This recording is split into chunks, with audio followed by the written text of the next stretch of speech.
A sessão do plenário acabou agora há pouco e a gente vai direto ao Salão Verde falar com a repórter Dini Moraes, que acompanhou os debates. Olá, Dini, boa noite. Quais são as suas informações?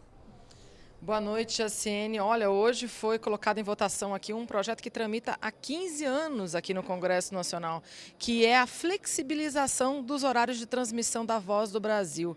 A ideia é que o programa retire aquele em Brasília, 19 horas, aquele tradicional, né, horário das 19 horas do programa, e ele possa ser veiculado em 3 outros horários. Ele começando aí ou às 7, ou às 8, ou às 9. Na verdade, no total seriam 3 horários. Vamos ver quais foram os principais argumentos de quem debateu aqui no plenário. A Voz do Brasil, ela pega em qualquer recanto do Brasil, é uma cadeia nacional de rádio.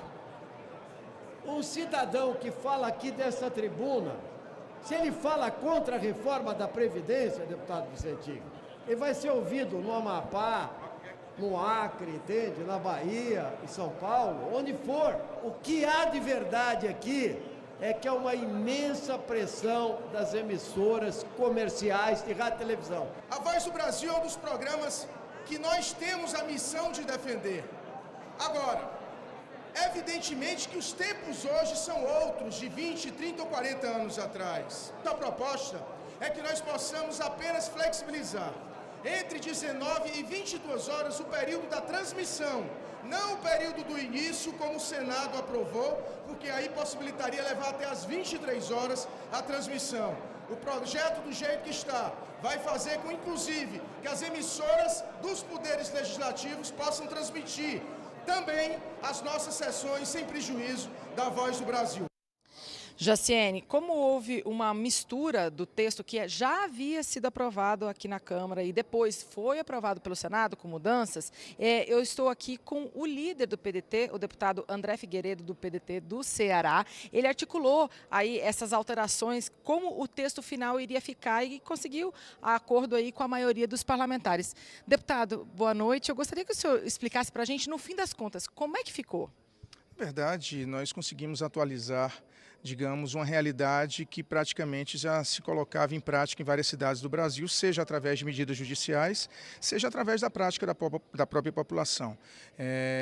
A rigidez no horário entre 19 e 20 horas da Voz do Brasil, ela se justificava há algumas décadas, né? Hoje em dia, com o horário de rush, que tanto se fala, não, nesse horário é que o pessoal mais escuta. Você não escuta, por exemplo, Voz do Brasil dentro de uma programação que seja vinculada nos transportes coletivos. E, ao mesmo tempo, se você está no seu veículo, você tem a disponibilidade de ou trocar por um CD, ou mesmo colocar um pendrive, ou ligar o Bluetooth do seu aparelho celular. Então, o que nós colocamos foi justamente a possibilidade que esse horário, que vinha do Senado com seu início entre 7 e 10 da noite, ou seja, a Voz do Brasil poderia ser vinculada entre 7 e 11 da noite, uma vez que poderia começar só às 10, nós colocamos o texto originário da Câmara, que era entre 7 e 10 da noite, a veiculação da Voz do Brasil. Portanto, eliminamos em 1 hora essa flexibilidade. Ao mesmo tempo, permanecemos no texto do Senado com a obrigatoriedade também das rádios comunitárias veicularem a Voz do Brasil. Antes não era obrigatório. E hoje nós temos 2.407 municípios que só possuem emissoras comunitárias ou educativas. Consequentemente, vários municípios brasileiros não tinham acesso à Voz do Brasil. Então, é um projeto que, ao fazermos essa mixagem entre os projetos da Câmara e do Senado, ganha a população brasileira, ganha a radiodifusão e, consequentemente, nós vamos ter o fortalecimento da Voz do Brasil, que é um programa extremamente importante para a nossa população. O deputado Celso Russomano lembrou que várias emissoras de rádio pelo país já conseguiram liminares na justiça para não transmitir, inclusive, a Voz do Brasil ou transmitir em horário bem alternativo, como de madrugada, né? Essa possibilidade que o texto dá de o governo, o Poder Executivo, regulamentar a dispensa, que abre até espaço para que regulamente a dispensa da veiculação da Voz do Brasil, não abre um espaço para que haja realmente rádios que não veiculem mais o programa? De forma alguma. Esse poder de regulamentação, ele apenas extrapola os ditames da lei em caso de calamidade pública, certo? Nunca ao bel prazer do Poder Executivo, até porque isso poderia ser objeto de projeto de decreto legislativo aqui na Câmara, anulando os efeitos de um eventual decreto regulamentando de forma adversa ao que nós aprovamos aqui. Então, ao dar essa possibilidade do Poder Executivo regulamentar em situações excepcionais, ou seja, não é no dia a dia, então isso apenas dá espaços para que, por exemplo, dentro de um evento como nós tivemos a Copa do Mundo, nós não precisarmos aprovar uma nova legislação. O Poder Executivo já teria a condição de flexibilizar, e assim foi feito no governo da presidenta Dilma. Uma medida provisória, no caso. Provisória, e mesmo assim a adesão foi muito pequena na flexibilização, apenas 33% na época da Copa do Mundo e 23% na época da Olimpíada. Então, esse poder que está sendo dado ao Poder Executivo é em situações excepcionalíssimas de flexibilizar ou até mesmo de não ter a necessidade da retransmissão da Voz do Brasil. Tá certo, muito obrigado. Deputado André Figueiredo, líder do PDT aqui na Câmara. Então, para a gente resumir, esse que é o programa que transmite aí as informações dos poderes executivo, legislativo e judiciário. O projeto não muda o horário destinado a cada um desses poderes, continua sendo 25 minutos para o Poder Executivo, 10 minutos para o Senado e 20 minutos para a Câmara, perdão, 15 minutos para o Senado e 20 minutos para a Câmara. Continua sendo sempre esses horários, isso aí não vai mudar. O que vai mudar é que todas as emissoras vão poder ter aí, então, um horário de veiculação ou às 7, ou às 8, ou às 9, exceto as rádios educativas que continuarão com a obrigatoriedade de veicular às 7 horas da noite. Jaciene. Dini, hoje havia expectativa para a votação de outras propostas, inclusive algumas relativas à cobrança de impostos, mas isso acabou não acontecendo, né?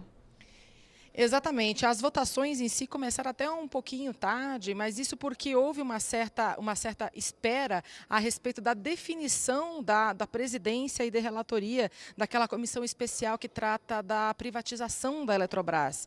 Esse é um dos assuntos principais que estão percorrendo aqui o Congresso Nacional. É um grande debate, um debate super polêmico, e os parlamentares no plenário estavam aguardando a decisão lá, porque a partir do momento que você inicia as votações no plenário, não é possível ter nenhuma outra deliberação em qualquer outro lugar da casa.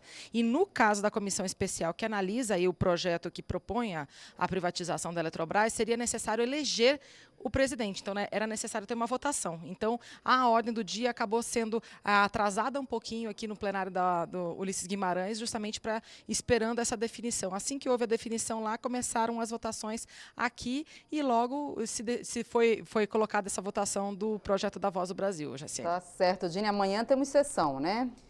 Exatamente. E alguns temas ainda que estão polêmicos podem voltar à tona. Por exemplo, aquele projeto que trata da reoneração de folhas de pagamento, que na prática faz com que vários setores da economia, como hotelaria, call center, até transporte aéreo, voltem a contribuir mais para a Previdência, ou seja, ter uma tributação maior. Esse projeto ele está sendo articulado aí pelo relator, deputado Orlando Silva, junto a várias lideranças e também ao governo, mas está difícil achar um texto aí que agrade todo mundo, mas é uma possibilidade de votação ainda na data de amanhã. E tem também o Sistema Único de Segurança, que inclusive até o relator, deputado Alberto Fraga, chegou a falar sobre ele hoje aqui no projeto, fez um longo, no plenário, perdão, fez um longo discurso a respeito, falando das vantagens desse Sistema Único que pretende aí organizar e coordenar as forças de segurança do país, aí, desde as polícias até as guardas municipais. Aí, a partir de amanhã, pode ser que esse texto também tenha urgência votada. Nenhum deles seria análise do mérito ainda no dia de amanhã.